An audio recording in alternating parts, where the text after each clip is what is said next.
நான் உட்கார இடம் சுத்தமா இருக்கணும்.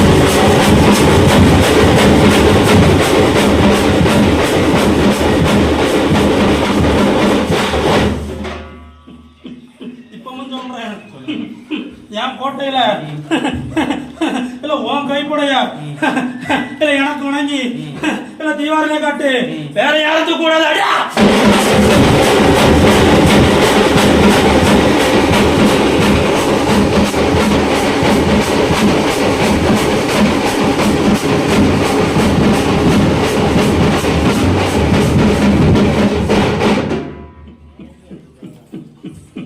உனக்கு செல்வங்க எல்லாத்தையும் நான் அடிக்கடி கொண்டு வரேன். உன் பாதை